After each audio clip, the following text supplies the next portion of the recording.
kids, welcome to Dynamic Duo, the only show where we not only race them, but we drill them. I'm Chris Walker. I'm Mike Zarnock. Together we are the we're the Diecast Duo. We're not the Dynamic Duo, we're the Diecast Duo. You know what? I think that should be our handle or our name or whatever. So let's call the show the Diecast Duo. I already got the picture made. You got a picture made with Diecast Duo on it already? I sent it to you. Guess I should read my email. Huh. We'll change it in post then. All right, cool. But I got the idea from the picture with you and I dressed up like a certain caped superhero and his sidekick Boy Wonder. That's right. Wait a minute. Am I the Boy Wonder? You are the Boy Wonder. I'm the Boy Wonder. You're the Boy Z if you look at the picture. Oh, I didn't notice that. See, I guess I gotta put my glasses on more often. Yeah. So what's new in the diecast world? Oh man, there is so much cool stuff that happens around the country, around the world. We've got so many people like yourself, that customize all over the world. I on my Instagram and my Facebook and my emails, I get people sending me. They must think I'm you or that I do custom stuff like you, because they send me all kinds of cool customs, that they do. But as you asked, there's all kinds of crazy stuff happening in the diecast world. There's new companies. There's Hot Wheels is doing their thing all the time. And every time you turn around, Brendan is sending us pictures of something that he's doing. Yeah. Well, with all the new stuff coming, you're back to put a new book out one of these days. Man, you and about 1 million other people are writing me about new books. I have to get together with you and publish it like you did, because I had a publisher for all those years. This is actually my 20th year, my 20th anniversary of being a diecast author and historian. And 14 books later and hundreds of magazine articles. That's a lot of books. It is. It's a lot of work. And as you've written one and helped Joe with his, and that's not 20 years worth. Oh no, but it is a lot of work. I mean, not only the books that I do, there's the appearances that we do together, and you've got your YouTube channel. I got my YouTube channel. I'm getting close to my 500th episode of Hot Wheels TV. So that's a milestone. Yeah, that's amazing. I have over 28,000 subscribers, so I'm heading for that 30,000 number. Wow. It didn't start out. I mean, I never came down and said, hey, I'm going to do this, I'm going to do that. Yeah. It's just the passion of what I do and why I do it. I never did it for the fame or the money or anything like that. Life experience always taught me that some of the best things in life happen organically. Yeah. Some people try too hard, but if it just happens, sometimes it just happens. People ask you, well, how did you do this? How did you do that? How did that come about? Usually it's by accident. Yes, I don't know. Yeah. Well, with you having a YouTube channel, all the appearances and stuff, and you're known as the diecast historian. You got a lot of knowledge up in that noggin, as well as the books. Let's dig into that a little bit. Let's dig into the Mike Zarnock business. There's a lot of people. They see you at the show. They know you have a YouTube channel. They know you know about variations. They know you wrote a book or two, but I don't think 90% of the people out there know the real Mike Zarnock. What makes you tick? What made you start it? How did collect out? Because with you started as a young child. I started in 1968. Yeah, I always loved cars. My dad was a body man. He would always bring toys home. We didn't have much money, but he would get stuff. Like he worked across the street from the Ford dealer, and he would bring home. They had slot car tracks that would promote the new Mustang and stuff like that. When they were done with them, they give them to my dad, and he'd bring them home for me. Wow. And all kinds of cool stuff. But I always liked cars. And I said slot cars and model cars and things like that. And I'm a huge Tom Daniel fan. You know, Tom, all of his designs were amazing. I used to go down to the local Grant's department store and look for the latest Tom Daniel models. And one day I went down there and I'm looking at the models and I look up and there's a Hot Wheel display. And it's like, holy moly. That would have a sight to see. Oh, All the wild colors. it was, you know, I'm used to, you know, at the time they had the little boxed Lindy cars, you know, the little models. That, Yeah. You know, those were really cool. Of course, Matchbox cars. I had Matchbox cars since I could crawl, for goodness sake. But I was always, you know, trying to emulate the cars that were on the street. You know, this was the time when you know, down my street there was an Olds 442 on Mr. Durfee's front lawn. Guy next to him, John, he had a Corvette. You know, there were just muscle cars everywhere, and That was back when some of the greatest cars you'd ever see or imagine to own now were common on the streets every day. yeah, I mean, I remember one of the guys had a 427 AC Cobra, and was a body shop, Jimmy Ferris, and they took it out. They took the 427 out of the Cobra and put it in their record. And put it in the tow truck. Unbelievable. And well, in those days, we used to chase accidents. We would have the scanner going across the body shop, and whenever there was an accident, the police would say, you know, personal injury accident at, you know, Genesee and Kossuth or whatever, Bleecker and Kossuth. But and everybody would jump in their tow trucks and they would go to the accident. First guy to the accident, you know, got to talk to the people that were in the car and help them out and, you know, hustle the job. Sure. Yeah. So, okay. So if you had a wrecker that could get there faster than anybody else's wrecker, I mean, you know, guys were flying. So here is, you know, Jimmy and Buddy Ferris, you know, with their wrecker with a 427 Cobra engine in it, and you know, the guys from CNC Collision had a 351. But yeah, the wreckers were fast. But yeah, everybody had muscle cars and muscle trucks. But yeah, it was a great time to grow up. It really, really was. You know, you could hear cars coming before you saw them. You know, the ground would shake when the big black Corvette would go by. Or I actually, one of the first cars that I ever drove was a 428 Cobra Jet Mustang Mach 1 4-speed car. My stepdad was doing tune-up on it, and we went out on the backcountry road and he said, "Here you go, give it a shot." Wow, that was like 14, you know. But yeah, it was an amazing time to grow up, and you know, Elliott Handler did that with Hot Wheels, so gave you toy cars that look just like the cars that run the street. So seeing them on the street, is that what was the attraction? Was you had to buy that first Hot Wheel and see what it was all about? Well, you know what? The first Hot Wheels. Now you're a customizer. Try. The first Hot Wheels that I got were the custom cars. You know, I was a huge Ed Roth fan and Bill Cushenberry. And you know, the only time, you know, I grew up in New York, and we had snow like 10 months of the year. And the only time I saw cool cars was either in a magazine or at a car show. And when I saw the Beatnik Bandit or the Silhouette, you know, I had to have it. But I really don't remember if it, you know, which one was the first one that I bought. Yeah. But those were definitely the first two Hot Wheels cars that I bought, and the rest is history. I mean, you could spend less than $1, like 69 cents they were 69 cents in 68. Yeah, you could spend 69 cents and have your own cavalcade of show cars right there on your bedroom floor. Yeah, and I think, you know, that definitely was what Elliott Handler had in mind. You know, it even said on the package, you know, California custom styling.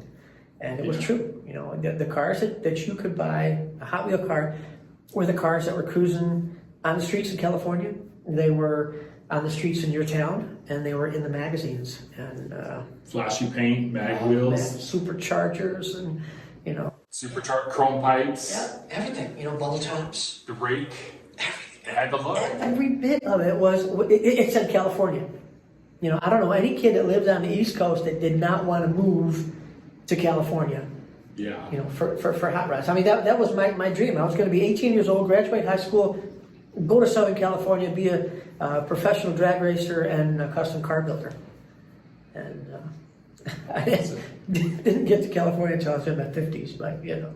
Well, you made it there eventually. I did. So that started your collecting. That's what got you going. Yeah. I mean, and you know, ever since then, it was. I mean, everybody in my family knew what to buy me for any occasion. You know, would go down Grant's and pick up a handful of Hot Wheels for Mike, and he's happy.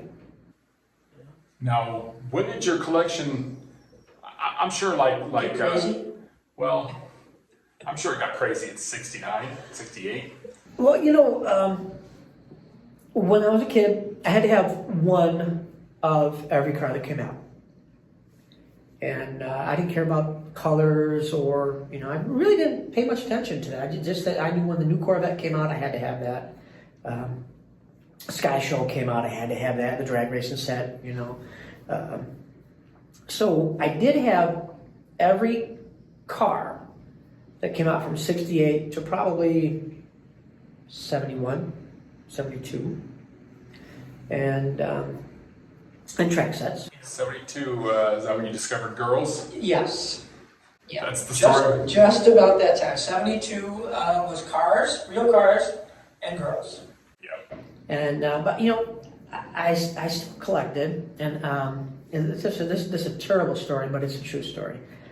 Talking to a friend of mine, and we were out, I think, by the Boston store downtown, and a couple other guys were hanging around out there. And I was telling my friends, hey, did you see the new, you know, the latest Hot Wheel, whatever it was? And this one kid says, you collect Hot Wheels? What are you, a baby? And I thought, oh. My feelings were hurt, you know? Killed it right there, didn't it? It killed it right there. And I didn't collect Hot Wheels for probably 2-3 years. You know, so I missed the enamels totally missed the enamels. And got back into it, you know, a couple of years later. Only because I was just cruising through the store and I said, oh, look at that, you know? And I just started collecting again. And I didn't care what anybody said. So. And it pretty much stayed strong since that date forward? Yeah, I mean, I didn't get one of everything after that. I just got the cool stuff that I liked, you know, like a lot of collectors do. Yeah. And then, of course, I got married and had my oldest boy, Chris, and I would buy cars for him. And as you know, we would go to the store and we would look at the Hot Wheels and go, you know, when Daddy was little, we would, you know, I would get all these.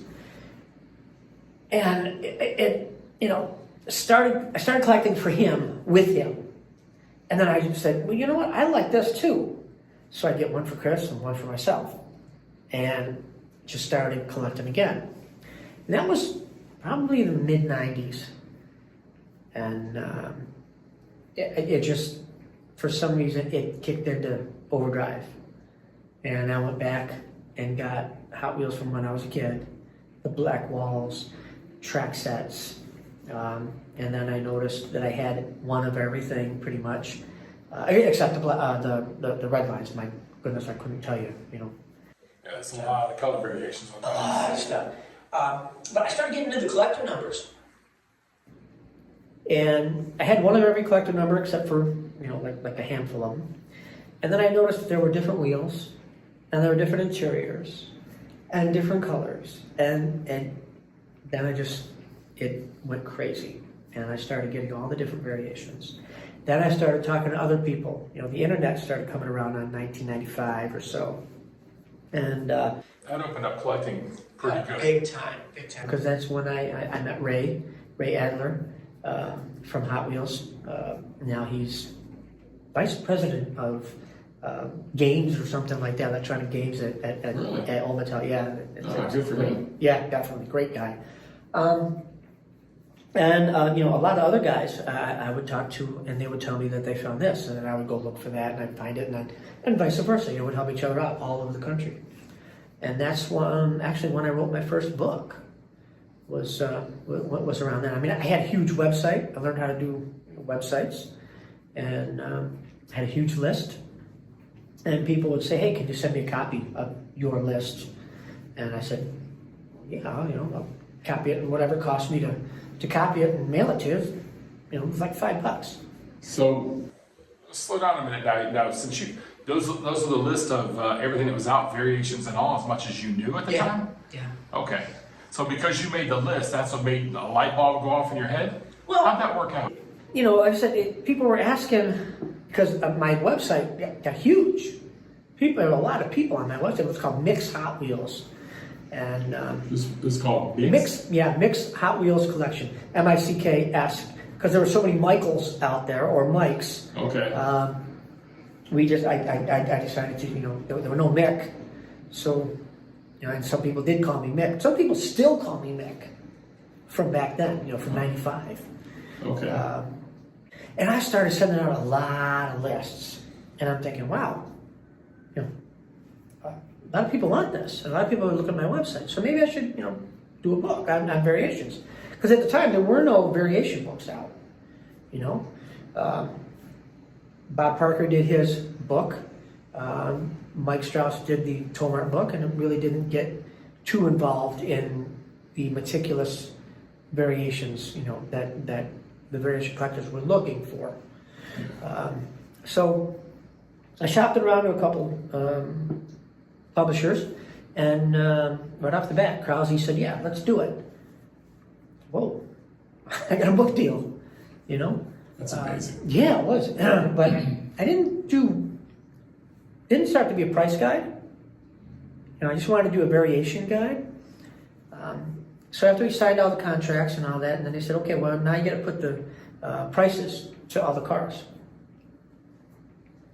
And I said, "Well, I didn't plan on having a price guide. I mean, just variation guide." So, well, no, we sell price guides, and you have to have prices or we can't do it. Okay. I ran into that a lot. They want to put a huge emphasis on attaching a price to everything. Yeah. Being collectorabilia, I don't do it for that. Right. And I know you don't do it for that. And a lot of people don't do it for that. But there are people that do want to know how much it's worth. So it took me a year to go through everything that I had listed to get their prices. So in 2002, they released my very first book, The Ultimate Guide to Hot Wheels Variations. But to me, and I know it sounds cliche or whatever, but seriously, to me, they're all dollar cars. And, I don't sell anything. I've given away more cars than I've sold. But They always say, some friends I've met at Mattel along the way, they'll throw you a few cars here and there, and their saying is always, "Hot Wheels are meant to be shared." yeah. Yeah, and we do. Somebody was asking me a question the other day. They say, when people come to your house, do you have a metal detector, for when they leave?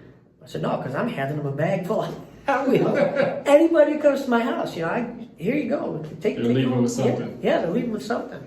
And Hot Wheels are meant to be shared. And my love for them, I like to share my love for them. So, people, we talk about Bruce Pascal and how much he spent on the Beach Bomb and stuff like that. Would I spend that money? No.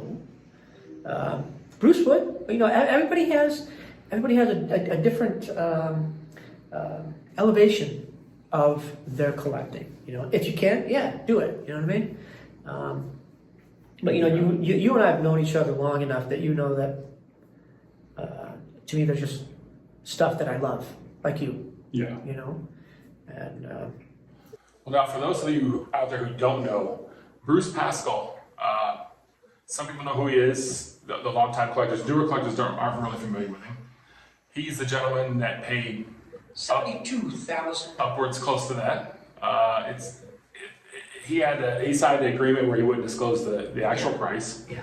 but it's pretty close to that. Rumor has it, $72,000. Rumor has it. From one For a pink Hot Wheels. 1969, what they call a rear loader beach bomb, Hot Wheels. And they call it a rear loader because the surfboard is sticking out the back instead of on the sides, which is the production run. And this is pink ended up being the most desirable color. Boys don't play with pink cars. Yeah. So pinks didn't sell well back then because boys didn't. Exactly. That was the reason it didn't sell well, because Yeah. mostly boys collected Hot Wheel cars. Yes, there's some women that have some amazing collections. Sure, yeah. But at the time, oh, you got a pink Hot Wheel, like the kid that said, oh, what are you, a baby because you collect Hot Wheels? Yeah. If you got a pink Hot Wheel car, it's like, no. Your sister might have had a pink Hot Wheel car, but you didn't get a pink Hot Wheel car. Got a blue one or a red one. So the pinks are very valuable to this day. And but Bruce bought that pink one, and it was also a transition base. It had the base from the side loader beach bomb on a rear loader body. And it ended up being, well, arguably, one of the most popular cars, definitely one of the most expensive. Yes. There's been some other rare cars out there, but this one got a lot of the... That one's got a lot of... traction in the, look what somebody paid for this. He's been on many TV shows, Pawn Stars to name one, many magazines. Well, we were there for that one. We were there we were in the background. Yeah. And that made him pretty much world famous. It was on a lot of TV shows, news type segments about, you wouldn't believe what you might have in your closet. Well, nobody had anything like this. But that's a sensationalistic approach. That's the thing too. When people see what Bruce had, what he has, and what he's spent on things, and there's a number of other cars that are out there that command a lot of money, but they were not in everybody's toy box. They were not in hanging on the shelf. They were pre-production cars. They were given to the people at Mattel. Here, take these home to the kids. Let them play with them over the weekend, and when you come back on Monday, tell us what the kids thought. Or they would bring the kids in, and they would do. Mattel was really huge on playability. How well the child played with the toy, how much the child liked the toy, how long the child played with the toy. It was a whole psychological thing that they did. And all of these things were, that collection that Bruce got was a shoebox that was sitting in somebody's desk when they left Mattel. They took it home and put it in their closet. So. Yeah, funny enough, you almost touched on when once people found out that Beach Bomb was what they call a red line with a little red stripe on the tire. From the cars from the 60s with the red stripe on the tire, all those are worth a lot of money. So you started having people pulling out ones that looked like they'd been to Iraq and thinking they're worth thousands of dollars and their kids are going to college, and that's just not the case. No. If you can get $5 for those, you'd be lucky.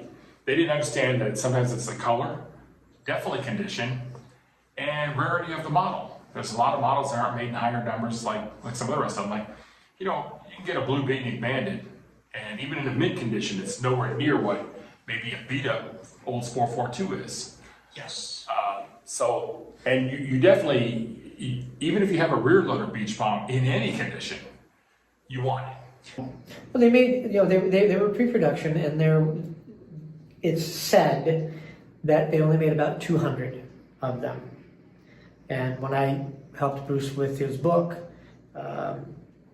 the amount that are only known is like 22 or 24 that are known to exist right now. So some are out there. Yeah, they're out there in somebody's closet, People don't know it yet. Right. Time will tell. We'll see. Yeah. Well, would you look at that? All good things must come to an end. Is it that time already? It is that time. Oh, well. So I appreciate you sharing your little bit of life story to the people who don't know you. Appreciate you asking me. Yeah. Maybe we'll get into my fiasco of a failed life another time. People always say in the customs world, hey, I want to do what you do. Oh, it's easy, man. All you got to do is tear it apart and paint it with some model paint and put stickers on it, and you're all good, right? I always tell them, you might want to shoot your goals a little higher in life, buddy. But anyway, so with that, we'll see you guys on the next go-around. I'm Chris Walker. I'm Mike Zarnock. Thanks for listening, and remember, kids, just because it's got candy paint on it doesn't mean it's tasty.